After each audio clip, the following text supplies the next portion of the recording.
In questo numero di FreeZone, DJ Antoine presenta il suo nuovo singolo, Bella Vita.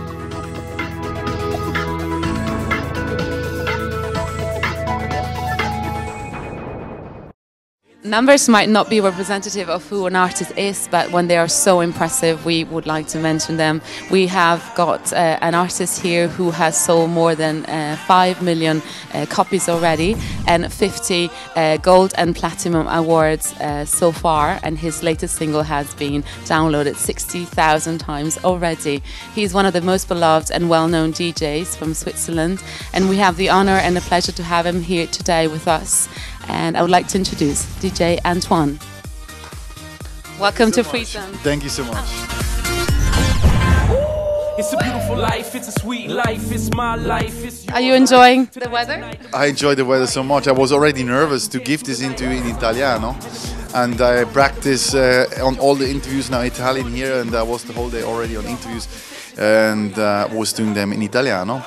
And I was thinking, oh my God, now another interview again in Italian. And you saw it in English, and I'm so relaxed because we can do it in English. But I love the Italian words, and it's a pleasure now to get into this language. But now we can do it in English, so it's much easier for me.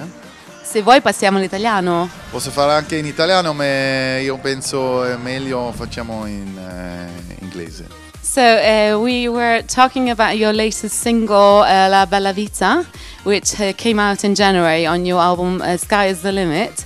And the video is quite interesting. You are driving around and visiting the most beautiful places. Which is the best city to live in your opinion? You know, the slash bad thing in life is there are so many nice places to live. So if I could choose, I would have more places to live than I have now. At the moment I have a house in France and a house in Switzerland. But there would be a nice house maybe in New York, in LA, in Miami, in Rome, in Florence, Paris. Oh my God, there are so many places which are nice. When you travel a lot, you see so many new places which you think, wow, fantastic. So yeah, that's the good thing in life, and that's the nice thing of my job. You can see a lot of countries and a lot of cultures, and you meet a lot of people in different places, so you have a lot of new experience. You have a show tonight in Rome, and you have more upcoming gigs this week. So you're basically working and working and working, but do you ever relax, and what do you do when you are on holiday? What do you like to do when you have some free time? So let's say before I had my hits, Welcome to Saint-Tropez and Marcherie, my summertime was more relaxed. So I did a long holiday, I was relaxed, my phone was off. And then this record came, actually Welcome to Saint-Tropez, and my whole life changed. Before I did also a lot of shows, but a lot in winter also, because I'm coming from Switzerland, we have a lot of mountains, so you can play also a lot in winter. But now with Welcome to Saint-Tropez and Marcherie, a lot of summer places also want to book me. And more came up, and finally we reached Italy for the big market, for our market as well, with the songs, and now Bella Vita is out. So also a song which touches Italian people's heart, and hopefully also a lot of other people's heart. And it's doing quite very well in Italy as well. So we have a lot of shows here. This week we're going back to Switzerland, to Austria, we have Germany, and a lot more things to do this week. So every week is busy, and when I look to my summer agenda, I get already a bit very nervous, because I have to search a place for the relax in my summertime, and there is a small like 2 weeks between, and the rest I work almost every day, and this is what I do. So if I have time to relax, the best thing is just dolce vita, bella vita, fare niente. Just relax, eat something good, drink a good glass of wine or champagne, and smoke a cigar, and just do nothing, or listen to the birds, and this is also very relaxing.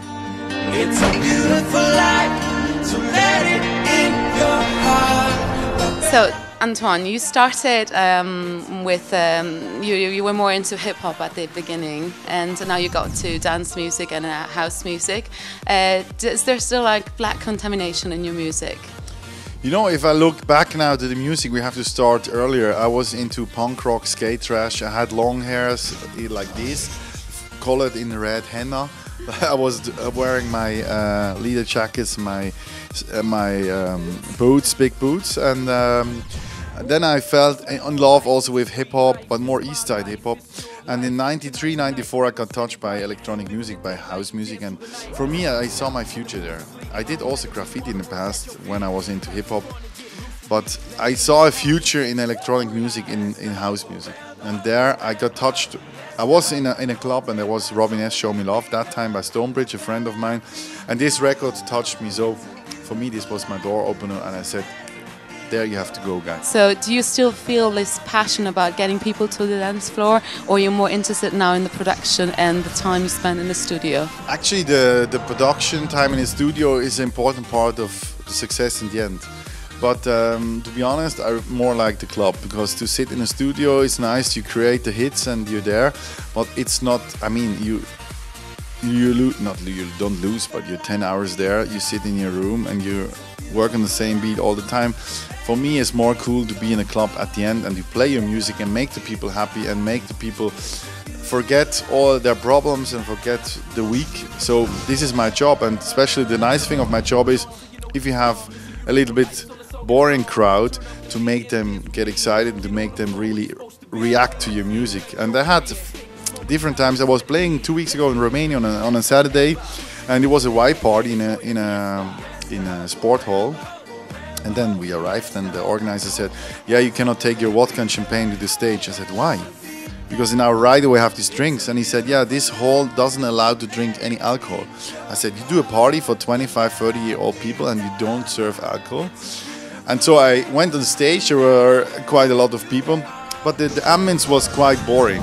So my job was to make them really get excited. And I needed time without any alcohol, and after half an hour really they get up and dance and put the hands in the air. And this was for me in the end of a hard job, but this is what I like, to make the people dance and to make the people happy and enjoy them. Bella Vita. The power of music, really, the greatest drug of all. And you mentioned twice now champagne. I know we know that you really like this drink, and you are also involved in the production of it. This is a rumor in Italy, but I like the rumor actually, because there are some rumors that I own a champagne company, which is not true, I can tell you now. But it would be a nice gift if my father would have his big vineyards, but my father is not rich at all, so there is no vineyard, there is no champagne in my family. Just a drinking. But I love good champagne, I love Belle Époque, Dom Pérignon. There are so many good brands where I appreciate to drink, and it's not something which is like water. Water is for me there every day, and I'm happy I have water. But if we have champagne, I enjoy the moment, and I only want to drink the best, because the life is too short for rubbish. And thank you so much for being with us today on Radio Star TV. Thank you so much, and hopefully see you tonight. Thank you. Thank you. Yes.